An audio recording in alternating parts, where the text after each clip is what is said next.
and at least you've got a good foundation. I love the fact that you got core values. I think that's huge in any business. If you don't have that, vision, that foundation, it's going to be good for you to be able to weed out the people that really don't belong, to your point. Yeah. So I just, I think you're in a good organization, and I heard you mention the owners, obviously pretty faithful. And I was going to ask you, I don't know if you remember, Tom did his presentation, B&I.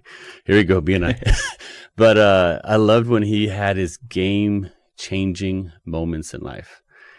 His 7. He had about 5 or 6, 7 different. Tell me at least one game-changing moment in your life. It doesn't have to be business, but something that, if it wasn't for that, you wouldn't be where you're at today. Yeah. So, man, it's hard to say.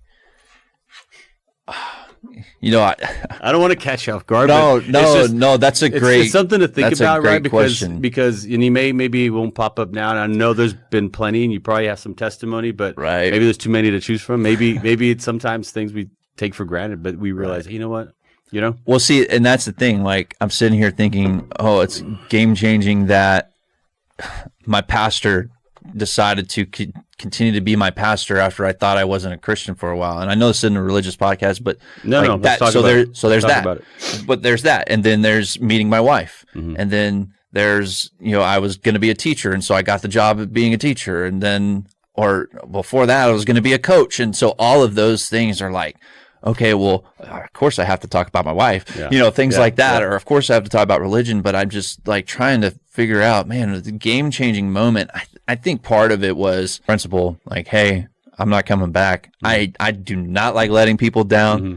They have expectations. Mm-hmm. I know that my students love me, my teachers love, or my coworkers love, and I really am not saying that, like, just the personality that I have. If you met me, I feel like you're loyal. I'm loyal, and I want the environment to be a great environment for you to be in. Right. And my kids love that. Right. My students love that. Right. And so knowing that I had great people that wanted me to be there, and me telling them that I was leaving was so hard. Mm-hmm. But that was game changing, because that started this me kind of confronting uncomfort. Right. And so there's these moments, there's just life checkpoints that come up where you confront the discomfort or you walk away from it. Right. And it happens every day in business. I mean, I remember my first roof that I had put on, we had found a guy to do the tape and float inside, and he's a guy that Bird Creek has been using for a long time. But he comes in and he says, "Hey, Nolan, I think we got the wrong colored paint here." Mm. And I'm just like, okay, well, what do we do? And the homeowner, she actually was renting her home as an Airbnb. And so there was a time crunch because she blocked it off for a day. So I hair dryers and we blew dry the paint on the wall, and it was good to go. And that customer was just so thankful, right? But that, again, so those moments, you said game-changing moments, it's those moments of confronting the discomfort of what's going on. And I'm not perfect at it.